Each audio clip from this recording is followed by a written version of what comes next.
Assalamualaikum warahmatullahi wabarakatuh. Saya Misbahul Munir, peserta PKTP UIN 1 Tulungagung tahun 2025.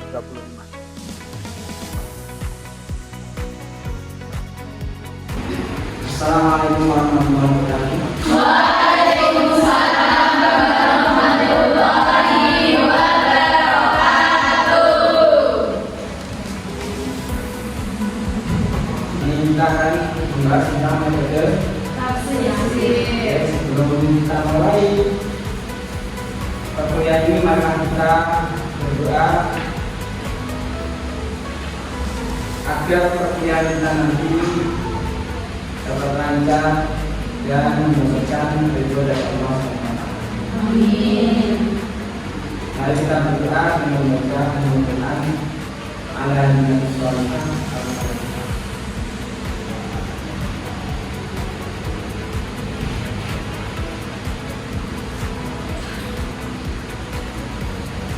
Baik, para mahasiswa yang berbahagia atau sudah sampai?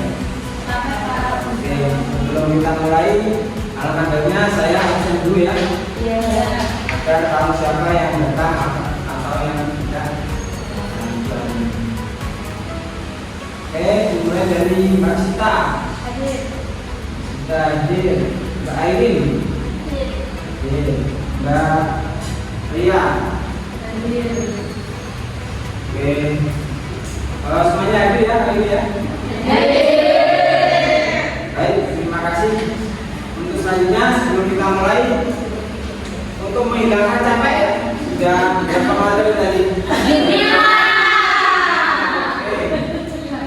Oke, kita kata sih sebentar. Oke, kita akan melihat daya konsentrasi kalian semua. Ya. Oleh karena itu, ikuti gerakan saya, sesuaikan dengan anggapan saya. Oke. Kalau saya bilang kepala, berarti bukan Kepala. Kalau saya bilang telinga, Telinga. Kalau bilang hidung, berarti Hidung. Kalau bilang dagu, kan? Dagu. Apa ya? Sesuai dengan aba-aba. Oke, bukan saya. Kepala, hidung, dagu. Masih konsentrasi gitu ya. Masih bagus konsentrasi. Oke. Mulut, kepala. Oke, terima kasih. Sendiri lagi kemudian. Kelihatannya biar tak terus.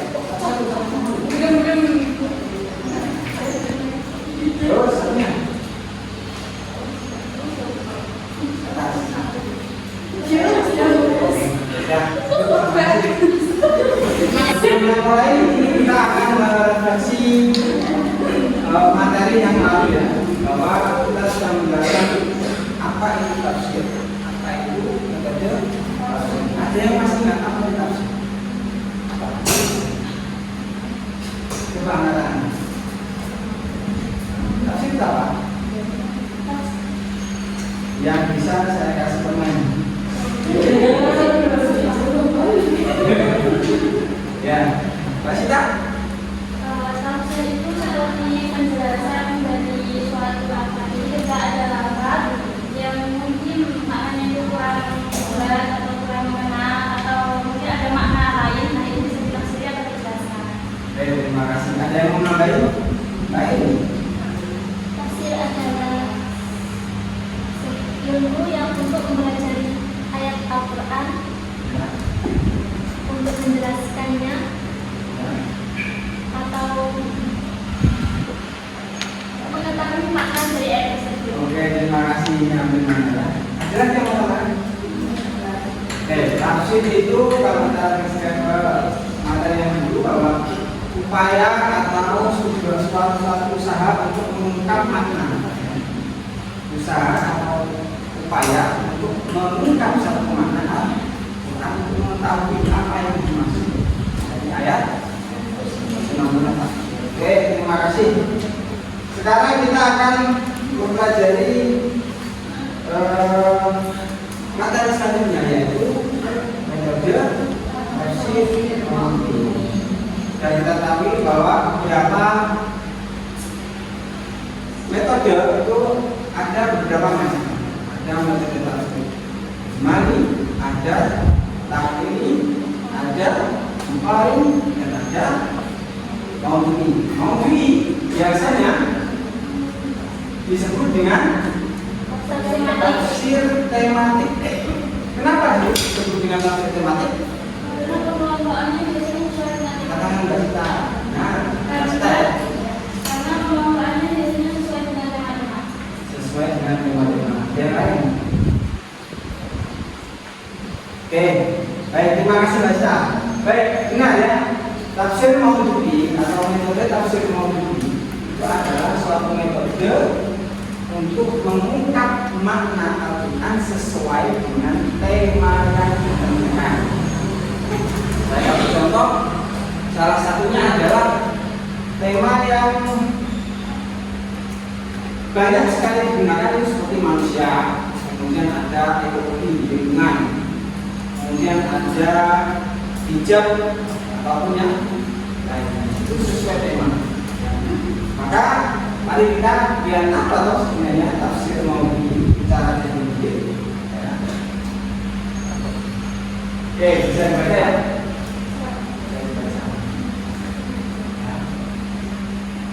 Kita lihat yang tafsir ya. Tafsir yang mengungkap suatu upaya untuk mengungkap menjelaskan satu makna yang sudah saya usulkan dari tadi. Kasih dia atau ya, sebentar. Oh, al-maudhu'i ya, itu bisa dibaca berasal dari kata maudhu'a yang berasal dari kata mau dan yang memiliki arti meletakkan sesuatu dan meletakkannya. Jadi kalau kita tadi sebenarnya adalah meletakkan satu tema untuk kemudian kita analisis dengan ayat-ayat yang sesuai dengan tema. Oke, ini tafsir maudhu'i.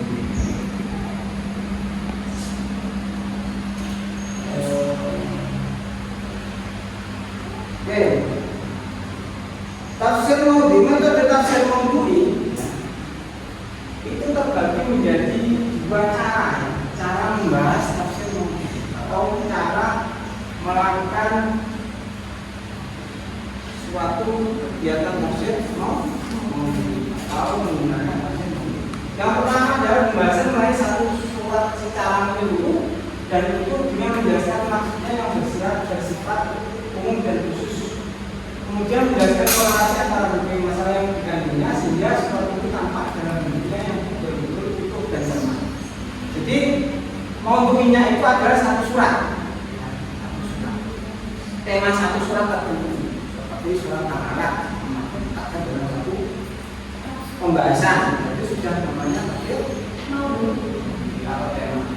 Yang kedua menghimpun sejumlah ayat dari berbagai surat yang membicarakan masalah yang sama. Ini yang kedua yang sering dilakukan. Yakni ketika saya mengatakan manusia, maka apa yang akan saya lakukan? Mengklasifikasikan ayat yang berhubungan dengan tema manusia. Contoh asyar, kemudian nas, insan dan lain sebagainya yang berhubungan dengan manusia. Kemudian semua ayat itu dihimpun untuk diungkap maknanya, kemudian menyimpulkan apa yang dimaksud dengan ayat tersebut. Kita akan mengungkap satu makna tentang manusia. Itu langkah-langkahnya. Ya. Oke. Kalau sejarah tafsir maudhu'i itu bisa dibaca ya, banyak. Tafsir maudhu'i ada sejak zaman dulu, bisa juga disebut dengan zaman Rasulullah yang ada sejarah tentang Rasulullah, yaitu Dzul-Mu'min yang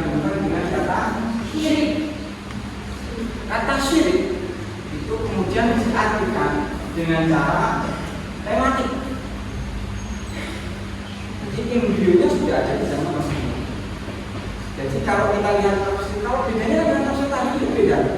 Kalau tafsir tadi itu dari Al-Qur'an sampai Nas. Kalau tafsir Maududi berarti cuma diambil tema tapi manusia tadi. Nah, embrionya sudah ada. Ketika Nabi zaman Nabi itu ada yang berkata tentang Zulmun. Apa yang dimaksud Zulmun? Itu Zulmun, bukan Zulmun. Tapi Zul salah guys. Zulmun. Apa makna Zulmun? Apa yang dikatakan Zulmun? Jadi satu tema Zulmun itu kemudian dimaknai dengan masalah ayat. Cari semua ayat yang berhubungan. Kemudian itu ada pada perkembangannya untuk tafsir Maududi lebih banyak lagi ditemukan dalam kitab tafsir yang lain saja dalam bentuknya yang sederhana. Ya. Contohnya, kalau kita lihat tafsir ayat Ahkam, tafsir ayat Ahkam itu menghimpun ayat-ayat yang berhubungan dengan wudu. Ketika berbicara dengan wudu, yang disebut adalah ayat. Dan ketika berbicara tentang sholat, makanya itu adalah ayat sholat.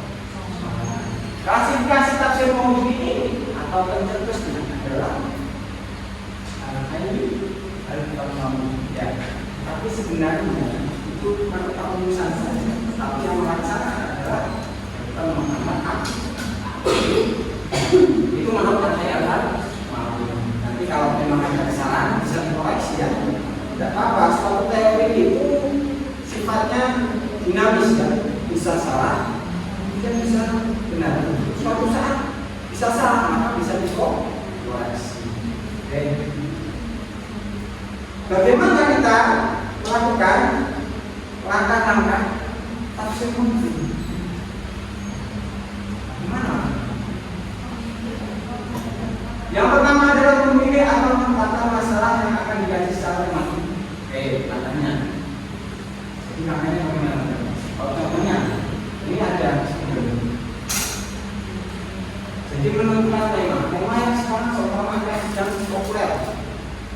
Populer itu apa? Poligami itu. Nah, kalau poligami itu namanya poligami.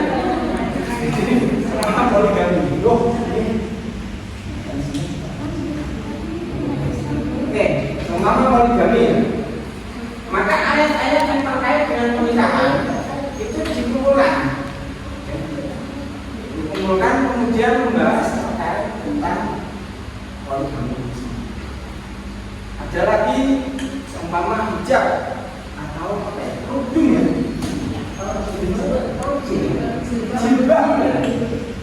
jilbab. Nah, temanya ini.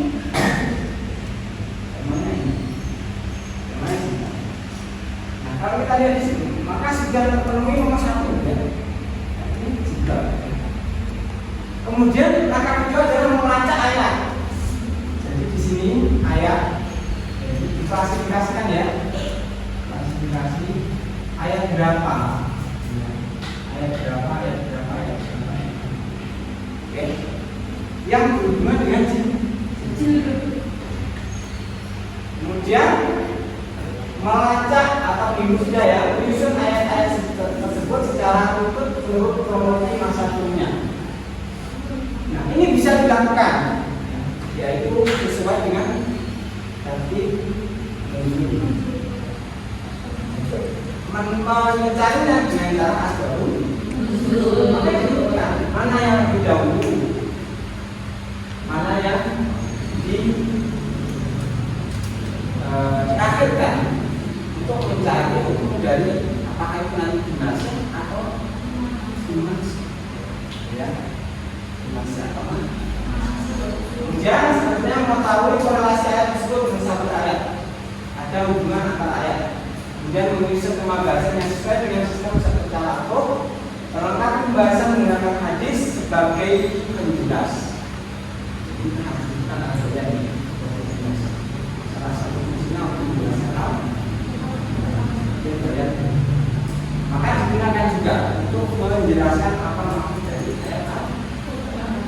Kemudian mempelajari ayat yang dibahas secara utuh dan menyeluruh, kemudian dihimpun dan disimpulkan apa yang menjadi satu masalah atau maksud dari apa. Oke, ini keistimewaan tafsir Maudi bisa dibaca, kekurangan tafsir Maudi bisa dibaca nanti. Kayaknya saya kasihkan ya. Selanjutnya kita akan membuat kelompok ya. Membuat kelompok yang sekiranya nanti satu ini dibagi menjadi 3 untuk menjadi membuat analisis ayat ya. Oke, silakan membuat kelompok. Oke, ini adalah tugas kalian ya. Nanti sama analisis kemudian hasilnya diberikan ke saya. Oke.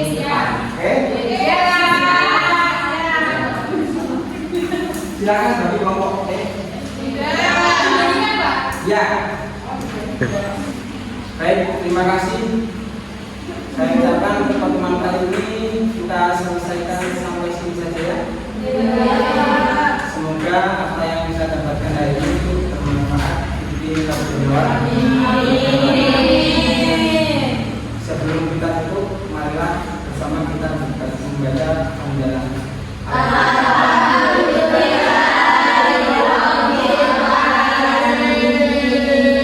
Baik, sampai bertemu di pertemuan berikutnya. Assalamualaikum warahmatullahi wabarakatuh.